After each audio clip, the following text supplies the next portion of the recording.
The views, thoughts, and opinions expressed in this podcast belong solely to those expressing them and do not necessarily reflect the OSIP Foundation Incorporated or any other group or individual. This podcast may contain dialogue or subject material that could be considered for mature audiences only. All aspects of how you play the game and the OSIP Foundation Incorporated are protected by copyright and other state and federal intellectual property laws. Unauthorized use without the express written consent of the OSIP Foundation Incorporated is strictly prohibited. If you're interested in sponsoring How You Play the Game, please email us at podcast@osipfoundation.org. Your sponsorship may be tax deductible. And welcome everybody to How You Play the Game, the official podcast of the OSIP Foundation Incorporated. Sean's looking at me surprised that I didn't start off with some ridiculous joke, and that's really I don't understand where this is coming from. Sorry, I had coffee this I was morning. Expecting the unexpected. Well, and that's what I got. Well, you did get the unexpected, and I'm sure that we'll just disappoint from there. But welcome everybody to How You Play Game. Yours truly, Jack Furlong, with you as we talk to you about what's going on as far as the world of sportsmanship is concerned. This is the second episode of May. The year is 2019. Across the way, our producer-engineer, Mr. Sean Ryan. Sean, hello. Hello, Jack. How's everything? Peachy keen. That's fantastic. As always, we want to remind everybody listening how to get in touch with the show. You can always email us at podcast@osipfoundation.org. The website, of course, is osipfoundation.org, where you can submit your stories of sportsmanship for us to talk about on the show.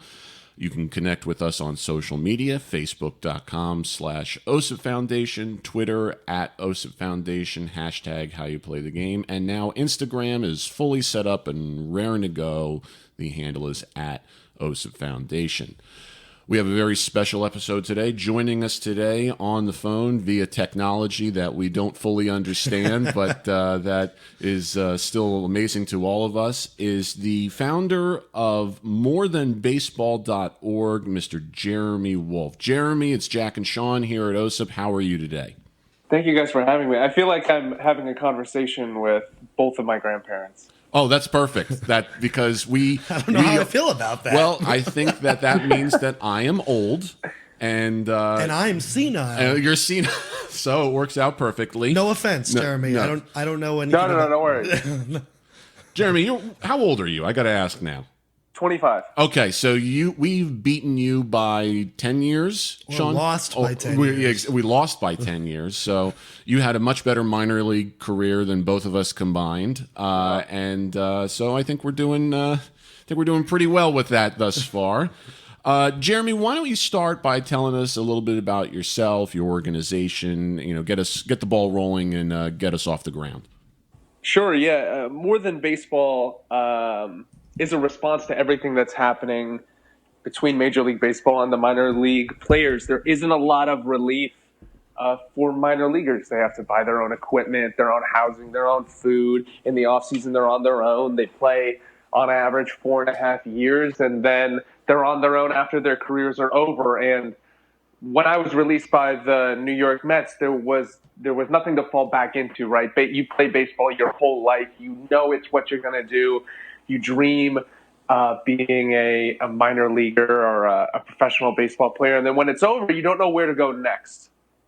And so More Than Baseball is the response to we're trying to get them housing, food, equipment, and then allowing them the opportunity to transition out when they're done playing. I'm looking at your statistics now on baseballreference.com. You played. Please don't do that. No, this is good. This is Kingsport in the Appy League, Brooklyn in the New York Penn League, 274 batting average. That's fantastic. 343 on base, 406 slugging, 749 OPS.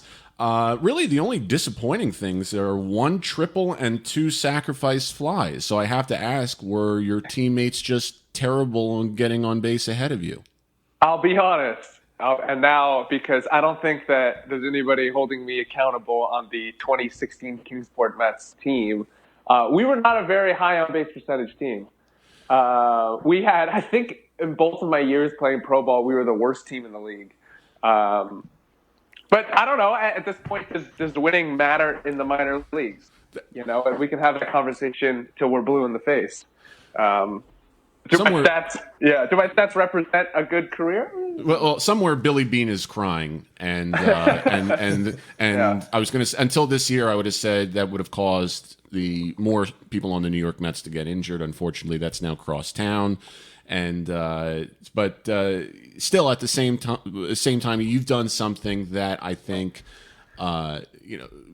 men everywhere have dreamed of, and that's getting to professional baseball at some point, and that's a beautiful thing just in itself. One of the things I want to ask you about to start, you've talked about getting people set up after baseball, during baseball, things like that. There was a point in time when I think more major league teams did a little bit more. I remember having a conversation with David Eckstein, the MVP of the 2002 World Series, when he was a minor leaguer in the Red Sox organization, and our local affiliate, the Trenton Thunder, were affiliated with them. And he said to me, the one thing he had to fall back on is that when his playing career was done, there was a clause in his contract that said if he goes back to college within 5 years, the Red Sox will pick up the tab. Are things like that completely out of the writing of minor league contracts now? Yeah, that's not the full story. Okay. Maybe not. I don't know his situation. Maybe he argued for that when he was signed. I do know that the teams will pay for you to return back to college if you argue for that in your contract. So they'll take the money for college out of your signing bonus. I see. So Yeah. it's a kind of a rob Peter to pay Paul sort of a thing. It's a let's defer what we're going to give you and hold it off in order to garnishment. Exactly. Yeah. Actually. So talk about what minor leaguers go through while they're playing, because the picture that you've painted is a little dire. It's a little grim in what minor leaguers go through during the season. Start there. Yeah, so I start off all these conversations with it's really an honor to play professional baseball. It was the best part of my life. It's amazing to be able to wear a New York Mets uniform and be a New York Mets player was a dream of mine, and I think I'm thankful for every second I had doing it. That being said, there were things that I saw where I know that things could be better. Right, the players could be treated better. And so there's an interesting dichotomy between, yes, I'm a professional baseball player, but at the same time, there are things that I wasn't given that should have been provided for me or should be in the structure of minor league baseball that just aren't. And it's deemed not as valuable because we are baseball players. It's the same argument that these women's professional hockey players are arguing for when they say they're making $2,000 a year with no health insurance. We feel that. We understand that. And so just because we're athletes doesn't mean that we're not deemed as worthy as other employees. And so I just like to start my conversations off with, I understand that we play a sport, but yes, I'm an employee and I should be given the things that employees get, at my job. It seems like, in this type of a situation, athletes are classified as entertainers. And as a result of that, they get treated this way. And I know I'm kind of painting it with a very grotesque brush, but it almost seems like, if I can quote the great animated show Rick and Morty, it seems like slavery with extra steps. It just seems like there is and Sean's looking at me like we have just completely destroyed the entire integrity of every organization that has fought for 501c3 status. But in reality, it just seems like there is a viewpoint that sets athletes, sets entertainers as a step below, a notch below, as if they're not essential to society, therefore we don't need to treat them properly. Would you say that assessment is somewhat accurate at least? Yeah, I think the paradox is interesting because, okay, baseball's a business.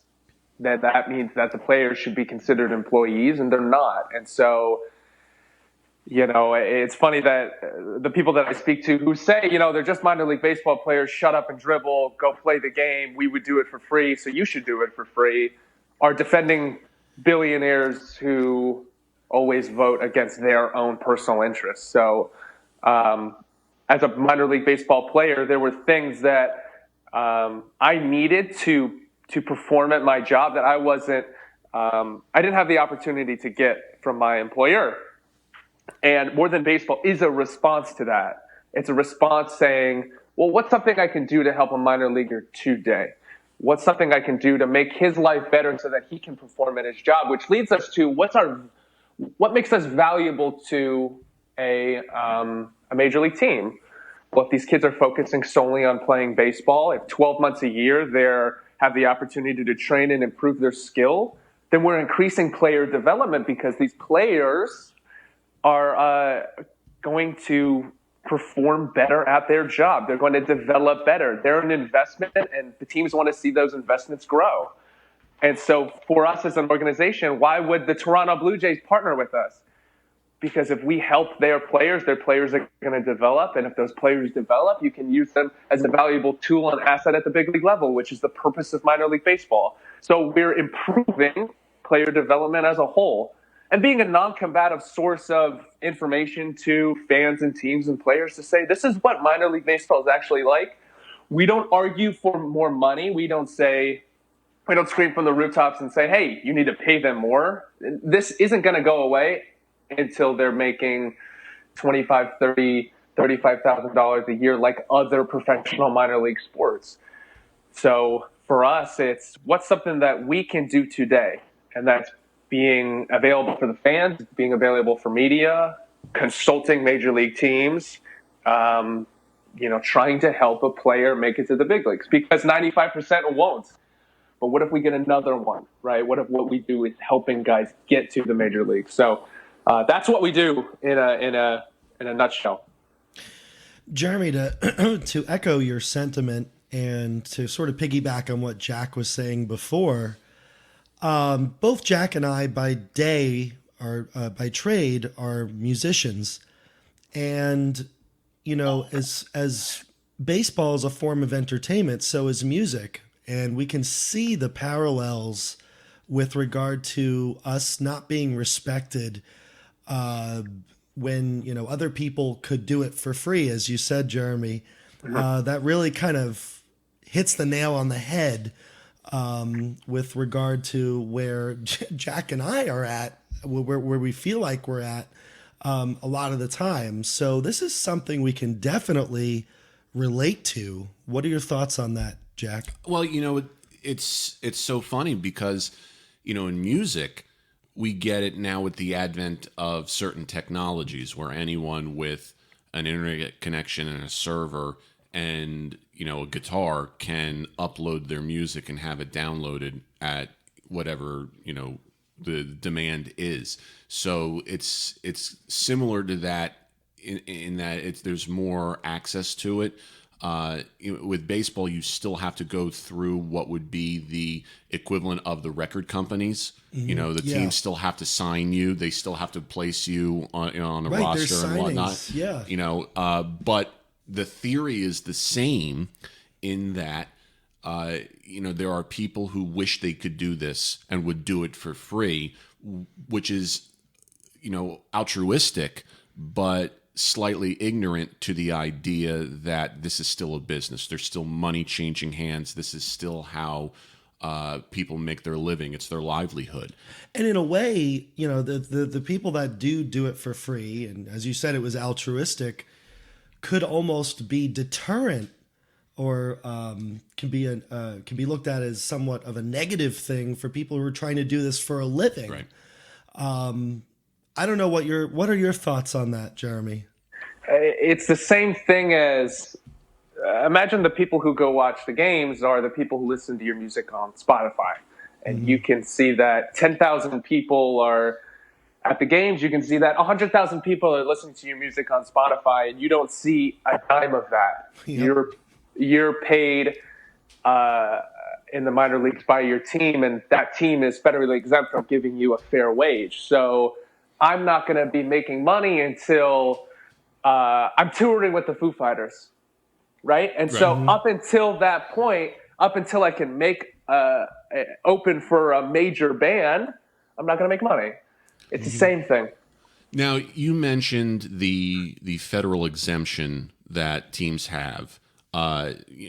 Explain to our listeners what that exemption is, in layman's terms, so that the general population can understand exactly what that is. Yeah, the Major League Baseball teams are federally exempt thanks to the 1938 Fair Labor Standards Act of paying minor league baseball players a livable wage. So back in the 60s, the minor leaguers used to make about almost double or triple what they're making now. So it was a livable. Minor league baseball was livable in the 1960s. You were making 15% of what major leaguers were making. Now minor leaguers are making 0.015% of what major leaguers are making. So the average major leaguer now is making $4.6 million. The average minor leaguer now is making $7,500 for the same amount of time from spring training until the last day of the season, which is, March through September.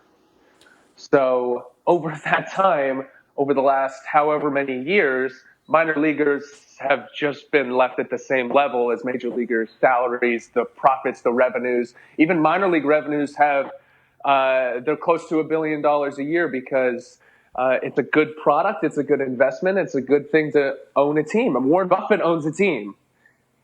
It's a good investment to own a team. So it seems like on the surface, this becomes just a general issue of minor league baseball needs to catch up with the times. The standard cost of living has increased, and minor league baseball, through Major League Baseball, et cetera, however you want to classify that, has not adjusted as such in the interest of making more money themselves rather than paying the people what they deserve. It just got caught by the wayside in the interest of greed, unfortunately. I know that's a little bit of a negative slant on it, but it just seems accurate. Would you agree with that? Yeah, I mean, the players aren't treated well because they don't have to be treated well. Right. So the notion of shut up and dribble is, well, you do it for free, so go do it. Like, look at these Dominican kids. They're literally risking their lives to come here and play, and they're making just as much as the American players, and their money just goes a little bit further, I guess, in the Dominican. But these kids have nothing back home, so you're doing whatever you can. You're desperate to make it to where you can actually make this self-sustaining, and that brings us back to the whole point, right?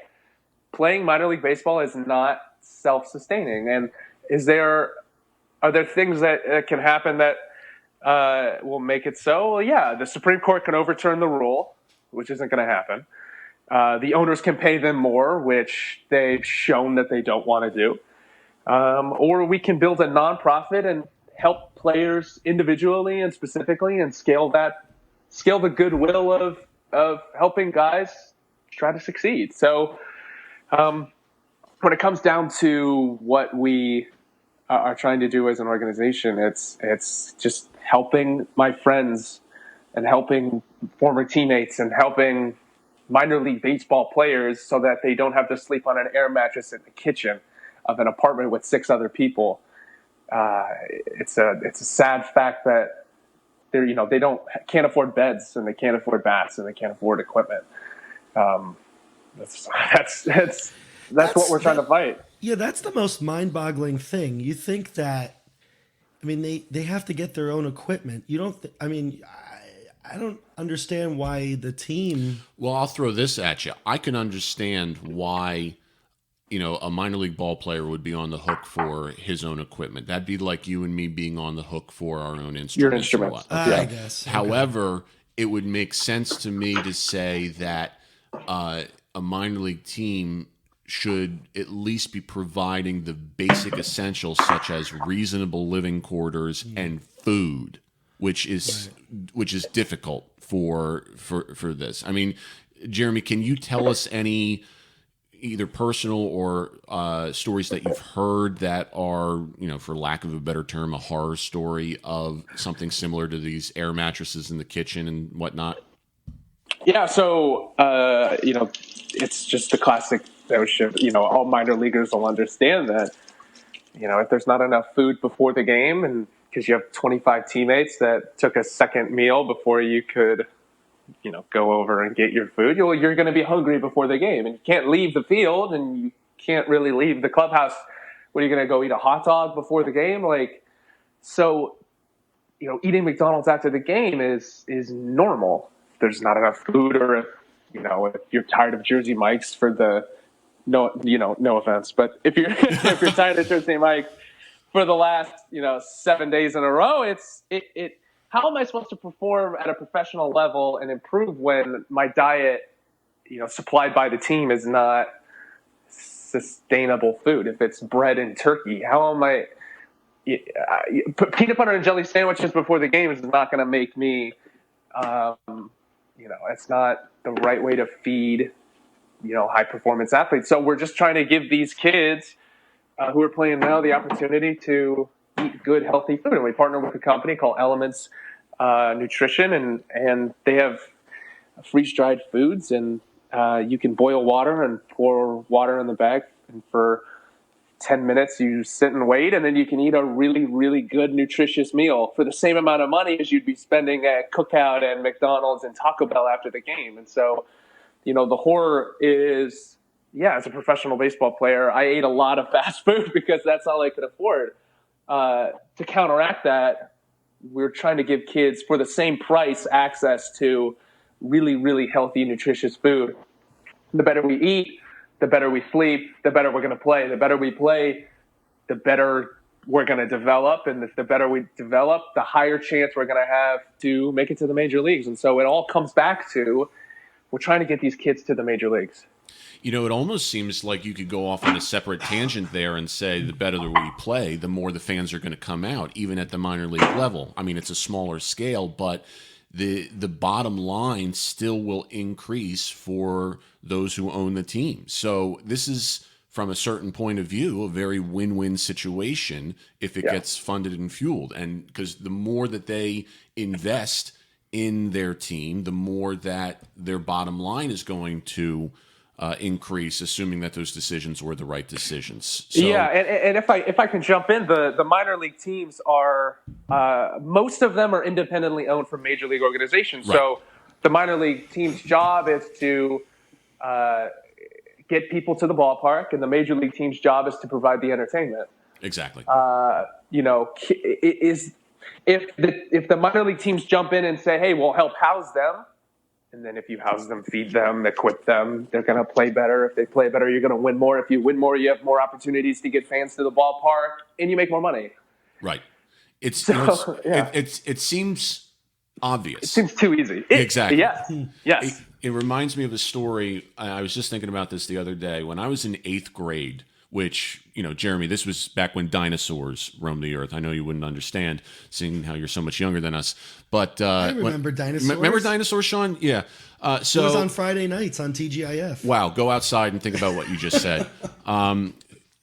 When I was in 8th grade science, and Sean is literally taking off his headphones now. When I was in 8th grade science class, we were in these really rundown classrooms, and it was just such a drag. And I had no interest in what was going on in science whatsoever.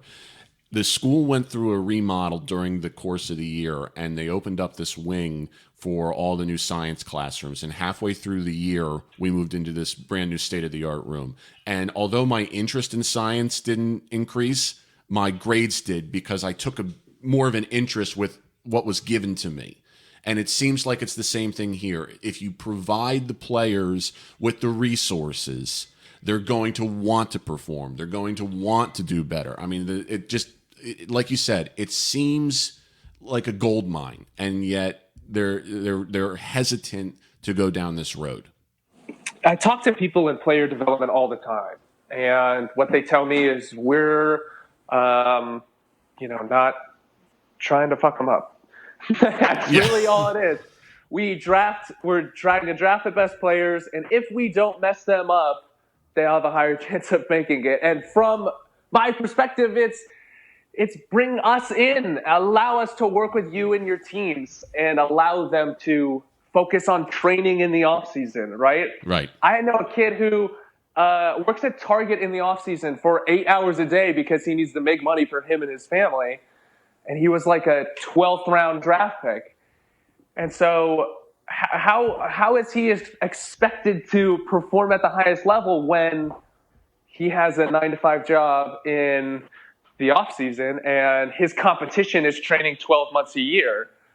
And so, yes, minor league baseball is a training ground for those high signing bonuses and those draft picks who make millions and millions of dollars. Those are the guys who have the most opportunity.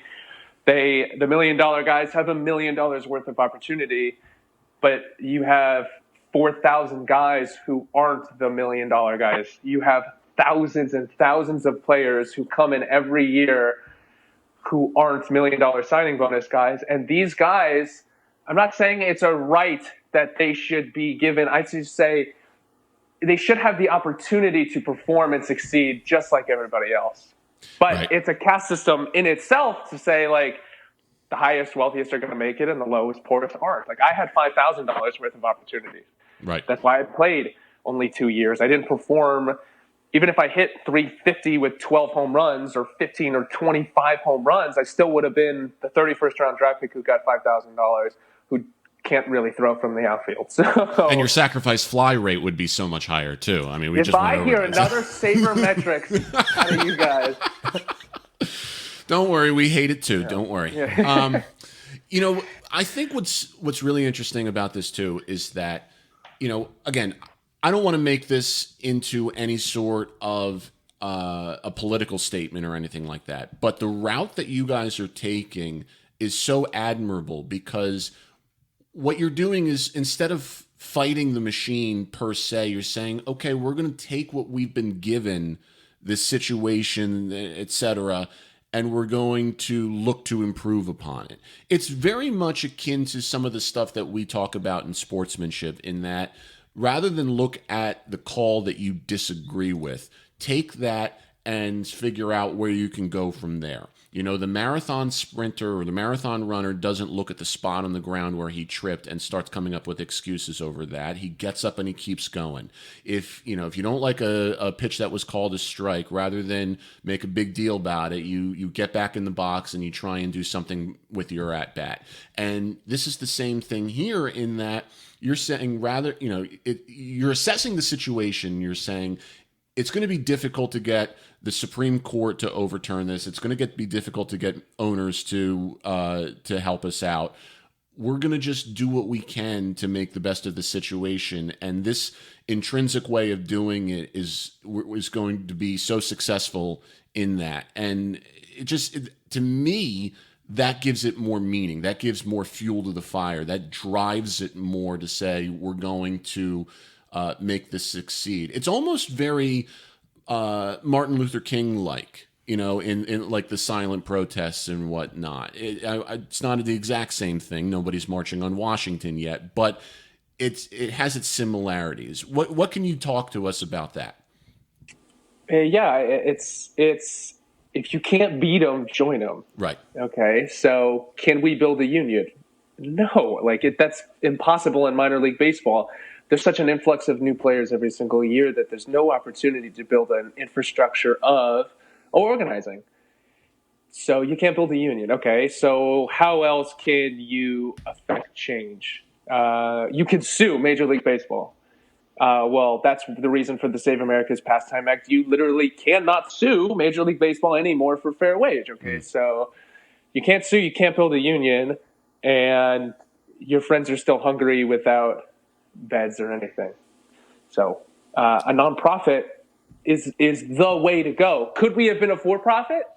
Sure, that would have been more difficult. I wouldn't have been able to get in, different publications because look at this for-profit organization coming in and profiting off of minor league baseball, which I know some companies are doing. There's a company called Big League Advance, and what they do is they give people hundreds and hundreds of thousands of dollars for a percentage of their career earnings.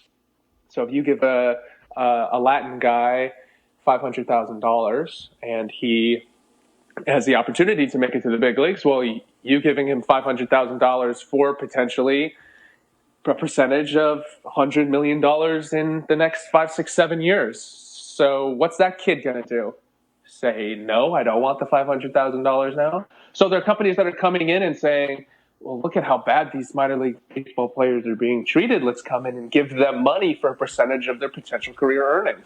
We didn't want to be anything close to that. We want to be the opposite of that. We want to be the goodwill that brings people together. We want to show the value that baseball can have in communities. I saw it myself. Brooklyn, I played for the Cyclones in 2017, and there was a community of Jewish baseball players there that wore my jersey because I was number 18, and they're, and I am a Jewish. I just became Israeli, and I'm on the Israeli Olympic team, and they came to me, right? They said, "You're my favorite player because you're Jewish and you wear our number." That means a lot. As a minor leaguer, I have value in that community, and thousands and thousands of people would come to our games at night, and I would still go to bed hungry. And so what's something that we can do to bring the community, the teams, the players, and the organizations together to make a better future for baseball? Baseball is dying. I think it is dying because kids aren't saying, man, I want to be like Mike Trout. They say, look, I want to be Kyler Murray. I want to be Steph Curry. I want to be LeBron. I want to be a mogul. I want to be on Instagram. I want to have thousands and thousands of followers where Mike Trout is the best baseball player of all time and half of the country hasn't heard of him. Right. And so can we bring out baseball in these in these inner cities, in where these minor league teams are located in the South and in the middle of the country, where this is all that they would have. In Des Moines, there's no professional sports except for the Iowa Cubs. And so can we show the value that the Cubs hold in that area by showing the value that these minor leaguers can have for these individual communities? So talk to us about what people can do. It seems like, obviously going to the website, morethanbaseball.org, is the start.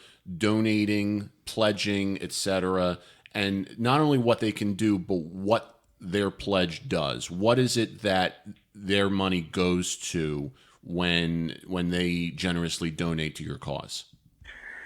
Yeah, and so if somebody wants to donate, they can come to the website, they can go to the Give button, and their money can go specifically to a community, right? If they know a Little League team or a Little League field that needs a renovation or they need equipment, you can give your money to this Little League organization, right? You can donate specifically to a player. You can pay for a team's clubhouse dues, which is, hundreds of dollars a month for each player. And the bat boy makes more money than us because he's getting paid by us and the team. So these fans that want to donate can donate specifically to a cause. They can donate to our organization. Our what we do with our money is we put on events and we use our money to help players get that equipment. And so with fan help, we can become self-sustaining, where we have thousands of fans, donating monthly to us, and we have a couple major leaguers and we have a couple teams on board. Well, then More Than Baseball is self-sustaining, and we can help all 5,000 minor leaguers. And so fans have the power to help specific communities and individuals. They can put on events and they can talk about the value that minor league teams and players hold. They can get us local companies to try to help house them, or give players gift cards for being a minor leaguer, and can help feed them. So there's so much that a fan can do to help these players that they don't have the opportunity to do without More Than Baseball. I know fans who said, hey, if you need anything, let me know. a player is going to be bashful and say, well, I have what I need. I have 4 bats and, I need a new glove and I can't afford it, but he's not going to ask a fan to, hey, can you buy me some batting gloves? Right. But now if these fans have the direct connection to the players and say, hey, what do you need? I can help you. I'm not going to Venmo you money, right? But Right. through More Than Baseball, I can help get you things. Our community can help get you guys things. Now, I don't want More Than Baseball to subsidize equipment that the major league teams should be obligated to help provide for these players. And so for us, we have these conversations and say, the fans can help these. They can help, excuse me. They can help these players and put on events and help educate and help do whatever they need to do for their communities. We shouldn't forget that the teams need to be part of this conversation too. Right. And you've said you've got the Toronto Blue Jays on board, right? Yes. Yes. That's great. That's great. And I'm sure there's a joke in there about Canada being very, very nice to everybody, but I've made it plenty of times. Great. We're all on the same wavelength. Of course, the one Canadian team is going to help these guys. Yeah. Exactly. And somewhere the creators of South Park are going, oh, this is just writes itself. So thank you, buddy. Thanks, guy. You know what's funny about this though is that, and I talk about South Park, because this goes back to a very, very early episode of South Park with Sally Struthers and whatnot. But, the idea is was that Starvin' Marvin? Starvin' Marvin, exactly. The idea is that, we see these commercials on TV and, we all kind of have some of the same reaction to them and whatnot, out of sight, out of mind, whatever, however you might react to it. We have these assumptions about these commercials, about the kids in Africa, etc. This is a situation that is so akin to that. Is it life or death? Probably not. However, it is something where you can really see your investment, in your own community. You are essentially doing the same thing, and you can see that return on the investment. It's just as important. I don't want to belittle the importance of the kids in Africa, so to speak. I don't want to take away from that at all. But for the people who kind of shun that, this is a prime example of another way that they can help, that they can see their charitable donation at work in the community and perhaps be relatable. If you have a kid who's playing baseball, if you are someone who always wanted to play baseball, whatever the case may be, we can draw a million conclusions. This is something that can speak to people, and it should be promoted as such because people can see the change, in essence, right in their backyard. Yeah, I in college I studied nonprofit management, and I studied how these types of companies work. And what I found was, if you just donate and donate and donate, sure, you're giving things that people don't have, but why don't you become proactive, right? Why doesn't an organization go out and help create jobs for people instead of just donating shoes? Right, not naming names, but Tom's does this, right? They donate shoes. At the end of the day, they're not trying to build up economies, because if they help build economies, they might lose money because people who are buying shoes to then donate the shoes might, the connection between helping these poor communities is just, if I buy this shoe at $65, well, then this shoe is going to go and be given to people without shoes. There's the people who do that, and we're all guilty of doing something like that, being novel like that. And I understand it's the way that the world works right now. But as an organization, we wanted fans and players to be proactive in the conversation, and we wanted to open it up to where organizations can come in and have these discussions, but also work side by side with communities, with minor league teams, with players, and it's like working on it from an individual level. And we wanted it to be self-sustaining in that way, where, sure, we can open up the conversation, but at the end of the day, it's up to the fans and it's up to the players and it's up to the teams to say, what value can we get when everybody works together.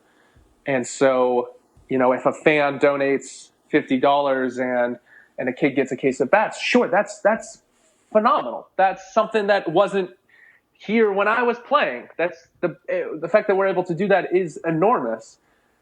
But this fan now has the opportunity to work side by side with the player and the team to ensure that this kid has the opportunity and the ability to be as successful as he can be while playing minor league baseball. And it's very similar in a way to what we at OSIP kind of say behind the scenes, is that our goal is to not exist, to not have to exist.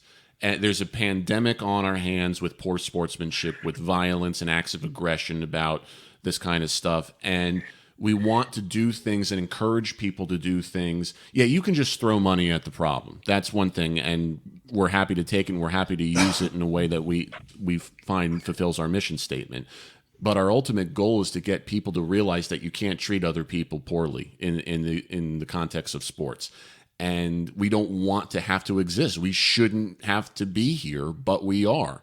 And it seems like it's kind of similar to that, in that you guys are more than happy to take the donation to make sure that the kid gets his bats and whatnot. And that's fantastic, and they want that. But then take the next step. Get involved. Change the world. Even in your small little circle, the smallest step makes the biggest of differences, right? Yeah. It's using the power that sports holds to say, well, look how powerful an individual can be through the lens of sports. Right. Right. It's that simple. And I think that this also, to kind of begin to wrap it up a little bit, I would venture to say that for those who are, to play devil's advocate, to be on the side of those who either aren't grasping it, who would disagree. And let me just state for the record that I'm not on that side. I'm just playing that role. This isn't a political argument. This isn't an argument about capitalism or anything like that. This is about common human decency. We see it a lot, especially in New Jersey. We see it like with teachers. There's the argument that teachers only work 10 months a year, so they should be complacent with what they get, and so on and so forth. And, paraprofessionals are in that boat. There's a lot of professions that are similar to that. And then the point is that it doesn't work that way. You can't cast that broad brush in that way and just assume that it can be part of some agenda or anything like that. It is a specific situation that needs to be addressed. And this is the exact same thing. There are people out there who are athletes, they're entertainers, we get that, but they deserve basic human decency. No one's asking for the $1 million at the low A level. They're asking for the general funding, the general needs to be met, just so that they can have the proper equipment, they can eat, they can sleep, they can just get by normally. And I don't think that that's too much to ask. Yeah, you hit the nail on the head with that. Yeah. Good. I'm glad I can do your job for you. Verbatim. Yeah, that's what I would say. Is sure. They're playing baseball. But put that aside. If we didn't say baseball this entire conversation, people would go crazy that there are employees that have to live this way. But as soon as I say they're minor league baseball players, people go, they're playing baseball. Oh, shut up. Go play. Right. Yeah. That's an issue. And that's why these teams are being protected in that way. That's why there's not an uproar about it. They're playing a game and they have to do all this stuff? Yeah, sure. Yeah, go. Let them do it. Yeah. But if this was a McDonald's worker who has to buy his own tools, if it's a teacher who has to buy her own supplies and doesn't know where her next meal is going to come from, and she's just living on an air mattress with 7 other teachers, right? People would be up in arms. And so we're trying to take that notion and say, well, yes, it is baseball, but baseball is a microcosm of the society that we do live in. And though this is on a smaller scale, there's only 5,000, 6,000 teams or 6,000 players. Well, the teams that they play for are making billions of dollars a year, and they don't have to support their employees, so they're not going to. So we have to take it amongst ourselves as fans of baseball, as people who love baseball, as people who love sport, and want to say, I want to do everything I can to enable this kid to succeed. And I'm okay that I don't get anything in return. Last couple of questions for you. You know, we've talked about what people can do, whether it be through donating or through getting involved in the process, etc. Is there anything else that you would tell the average person about either how to get involved or things to avoid so that they don't perpetuate the problem? Because I can see how some people might say, wait a second, so are you saying don't go out to minor league baseball games? Where's that line of demarcation? What can you tell the average fan about that? That's interesting. It's go out to minor league games, but go have conversations with the players. If you have the ability to, don't scream and say, hey, you know, Jimmy Lipper, you suck. I could have hit that curveball. It's go have conversations with the players and see if there's anything that they need. What can you do as a fan to help this kid? Go to minor league games. Teach your kids baseball. Like, baseball is a valuable tool to help them in life. I am who I am because of the game of baseball. I'm very thankful to have been able to play the game of baseball. But don't say that you do it for free because you haven't had the opportunity to play professional baseball. You know, just because that you think you can do it doesn't mean that you can do it. You can't hit a 95-mile-per-hour fastball. I'm sorry. So don't make fun of the kid who can't afford to play the game. That's what I say to people is that, and I know I might be coming off a little stern, but it's you have the power as a baseball fan to help these kids. And I think if you love baseball, you should feel it upon yourself to say, well, what's something I can do to help my favorite player or help this kid who was really, really great to my son or my daughter or who signed an autograph and took his time out and had these conversations. And fans now have the power to help the players, and the teams should feel obligated to join them. And we open More Than Baseball up to have everybody work together to help players. So the notion of shut up and dribble and I do it for free, we sure, if you feel that way, okay. I'm sure you feel strongly about other things I disagree with, and I respect your decision. But, you know, at the end of the day, I'm just trying to get my friends bats, and I'm trying to get them gloves. And if we can break it down to those levels, I would hope people understand that it's that simple. You know, and as somebody who can't really hit a 98-mile-an-hour fastball anymore after dislocating his shoulder about 3 or 4 times, I totally get it. So it's a tough thing to do. I still play in a men's league, and yeah, it's very difficult. And I still get in the batter's box and think to myself, this is wow. I'm blessed to be here, and I just don't want to end up in the ER. It shouldn't be. Baseball shouldn't be for the wealthiest. Right. It should be for everybody. And so if I'm a poor kid who works his ass off to get to minor league baseball, I shouldn't still be the poor kid trying to play baseball. Do you see what I'm saying? Where it's a lot easier now. It's a lot easier now for a kid who's not as fortunate as others to say, well, I'm just going to go play basketball. It's a lot cheaper. I'm just going to go play football. My opportunity to make a paycheck or a full ride scholarship is that much greater because I played a different sport. Baseball doesn't give full ride scholarships because the really, really good players who would go to college are going to get drafted anyway. And so you have 12 scholarships for 29 to 40 players. So baseball players aren't getting full ride scholarships. So yes, they do have student loans, right? And if you can make it through college baseball, you're going to get a lower signing bonus than guys out of high school. And so a very vast majority of players aren't able to make ends meet in the minor league. What's crazy about that, too, you know, you're talking earlier about for-profit organizations in your area here.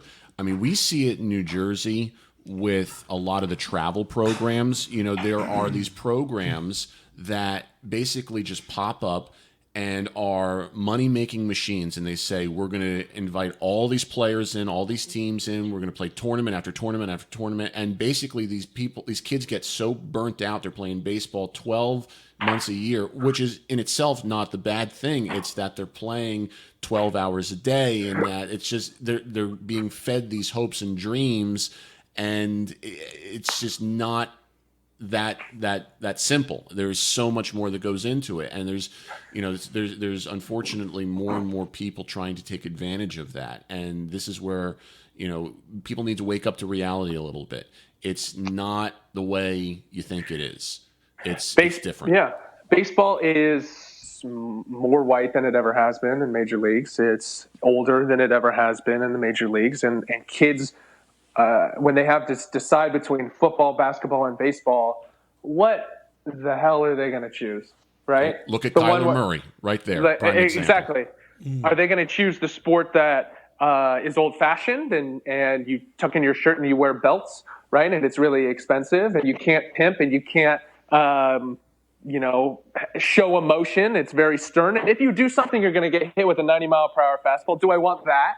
Right? Do I want to be team controlled at the major league level for 6 years and not have the opportunity for a major contract until I'm 3 years older than the other sports? Or do I want to choose football and basketball where I can get a full ride scholarship, get to the highest level, be team controlled for 3 years, and then be a free agent? John Wall's making $45 million a year. Okay? In baseball, can you find an equivalent to that? No, because and the answer is no. Yeah. So baseball, it is harder to make your money. Granted, Mike Trout just made $400 million. So we know that there's money in baseball, right? And right. So all we're asking is that we give kids, the opportunity to make minor league baseball something that they can do and not have to worry about where their next meal is going to come from. And then 2, let's make it appealing for non-white baseball players who are deciding what to do with their athleticism. Simple as that. I would say the most important thing that I'm sort of getting from this last part of the podcast is just making everyone aware of what's going on. I mean, the educational, just because before all this, I had no idea. I don't know if you had any idea, Jack. I knew. I mean, listen, I've been around baseball my entire life. I eat, sleep, and drink baseball, and I knew that minor league players were in a boat similar to this, but thanks to this organization, I'm now seeing that it is worse than where I once saw it. And unfortunately, that's a problem. Yeah. That's an issue. Is that we have the ability to treat these people this way? That's flat out wrong. And this isn't about the minor leaguers. I mean, I'm going back to this a million times. Minor leaguers asking for millions upon millions of dollars. This isn't even a political thing. This is just basic human decency. I always go back to this in some of my other spiritual discussions that I have, that with regard to wealth, you can't take it with you. It's here, it's great, but it should be used the proper way. And we're not going to argue about government regulation of it or anything like that. But what good does it do to just sit on it? You have the ability to invest it in ways that are helpful to people and advance society and do intrinsic good and so on and so forth. So why not do that? Why is it so necessary for an owner to sit on it rather than provide his players with the necessary means of just getting by in life? And I hope that the people who hear this will understand that this is a perfect opportunity for them as well to get involved and to change the culture of minor league baseball and to awaken them to this problem that does not get publicized. So, Jeremy, before we sign off, is there anything else that we need to know as the general public about More Than Baseball or how to get involved, or anything else you want to add? The floor is yours. I think that if these discussions are incredibly important, no matter if 100 people or a million people listen to it, the fact that we're at the point where we can have these discussions about what we can do as a person to help these people. Take baseball away from it, take minor league baseball away from it, take the fact that they're professional athletes away from it, and just say, what's something I can do to help somebody today?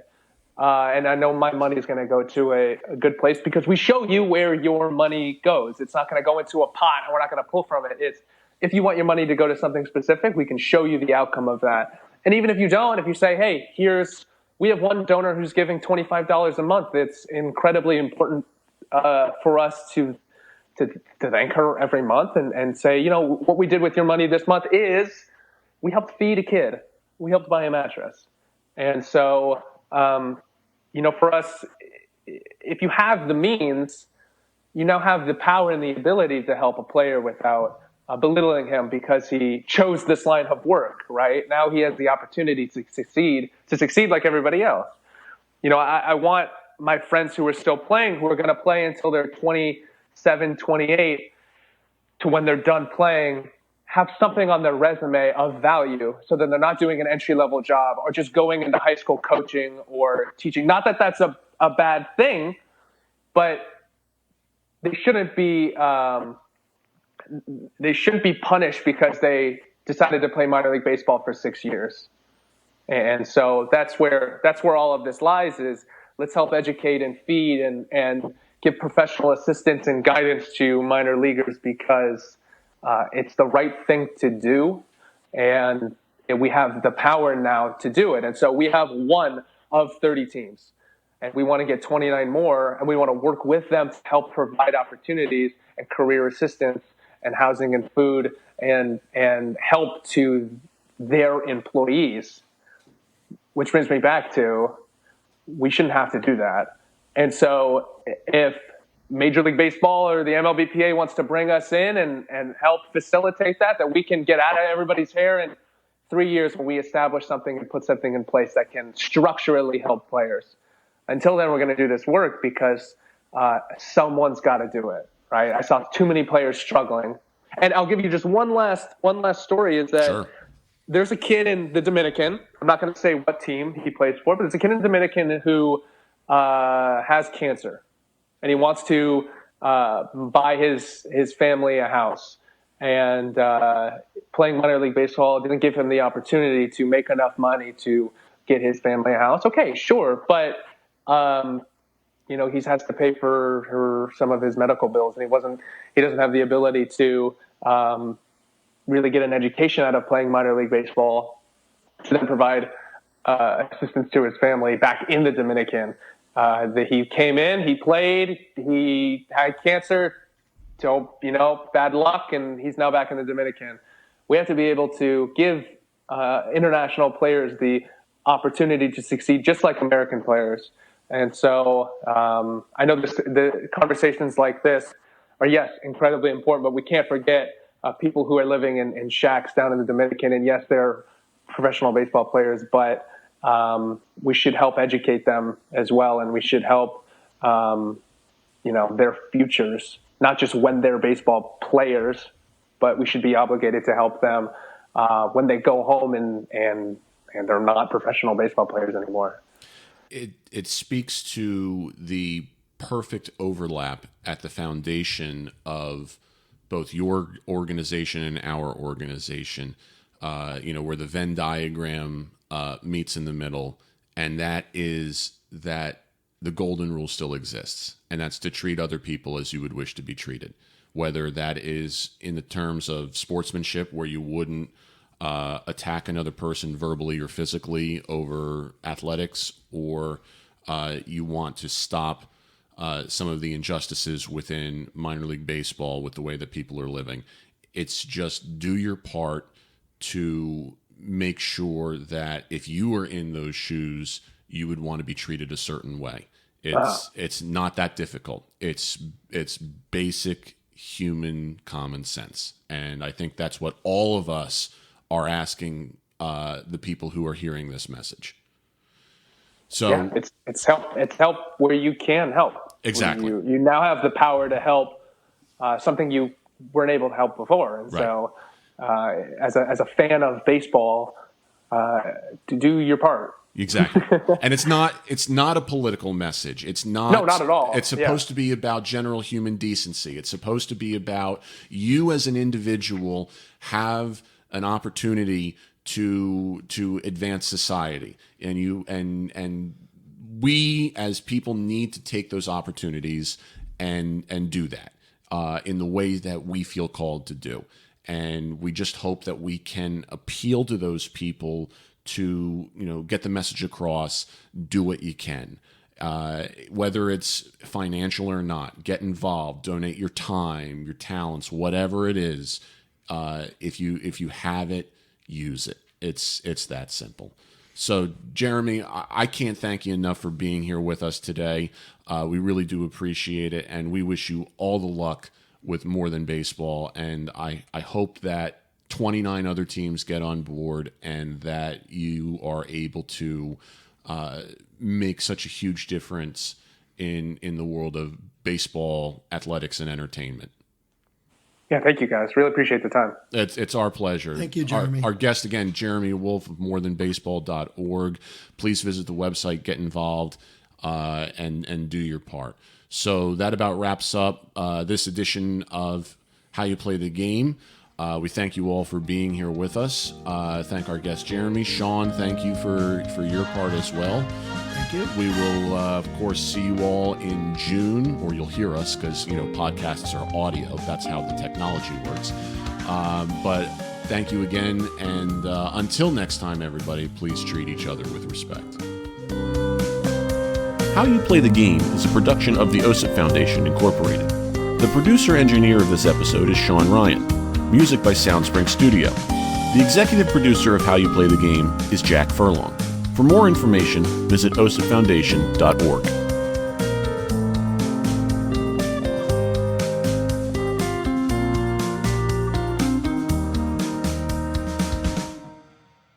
If you're interested in advertising on How You Play the Game, please email us at podcast@osipfoundation.org.